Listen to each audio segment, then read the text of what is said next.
In an attempt to gain some knowledge or future insight into upcoming shows, anime YouTubers like to use past works in order to determine the future. It makes sense, right? So whether that's the director, writer or studio, I think we can get a pretty accurate idea of what to expect this season, whilst at the same time, having no idea at all.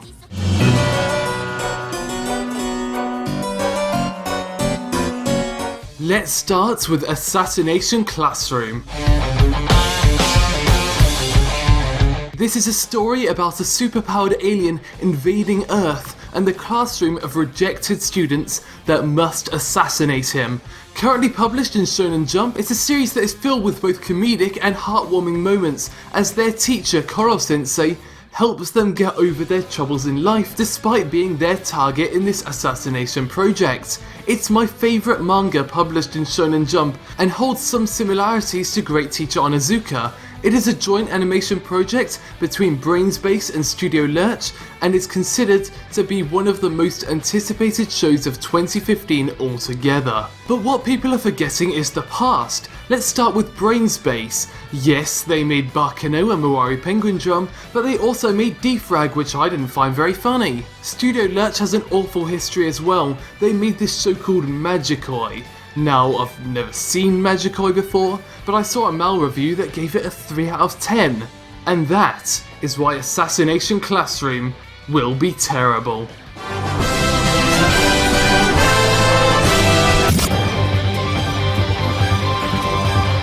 The Rolling Girls is looking to be a really great show about a group of girls who ride around Japan on motorbikes in order to quell battles erupting between different factions in this post-war world. The art quality and music from the one PV that we have is great, and I can see this being a really appealing show that just puts you in a good mood. And with Wit Studio yet to make a genuinely bad show and always producing a high quality level of work, I can say with confidence that this will be a great show that is worth your watch. Well, it would be if the director had any real experience with directing shows.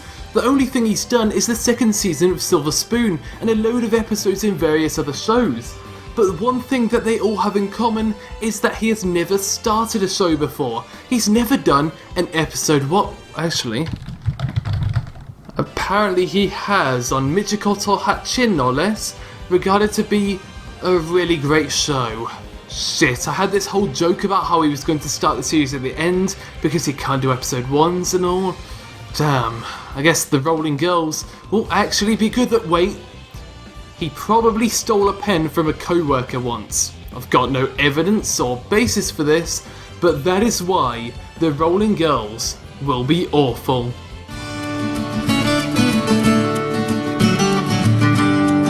This is the story about a Dorjin circle who have come together to work on a visual novel. After meeting a beautiful girl, the protagonist aims to make her the heroine of his story. It's a really interesting premise, and like with Shorobako and Bakuman, I'm interested in seeing the behind the scenes of visual novel production, and I believe a romantic comedy plot is just the thing to drive this along. However, it's being made by A1 Pictures.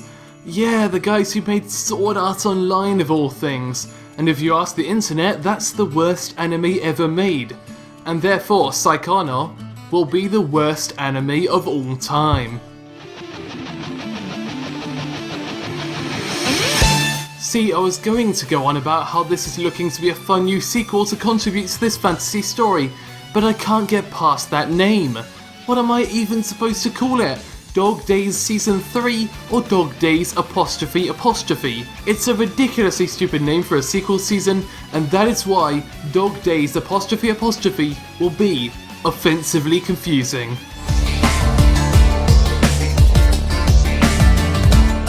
Oh, for fuck's sake. Finally, something with a decent name. This is the sequel to one of my favourite shows altogether. In the world of Durarara, the city of Ikebukuro itself is a character. We watch as supernatural elements, gang culture and internet culture collide to bring out the best and the worst of these truly unique and fun characters. Continuing on from the last season, brand new characters are introduced, and it has been confirmed for 3 seasons over the next year. It is the series that I am the most excited about for the winter season. Well, it was, until I found out that Studio Shuka was making it. Who are Studio Shuka? I don't know, and you don't know either. This is their first ever project, which is really worrying. Nobody's even checked if they can animate at all. The TV networks will go up to them asking where the first episode is, only for them to say, "Oh, sorry sir, but we don't even know how to animate. We just run a sweet shop on the corner over there. We thought you just wanted a dorayaki pancake." And that is why Durarara x2 will probably be a Japanese red bean pancake.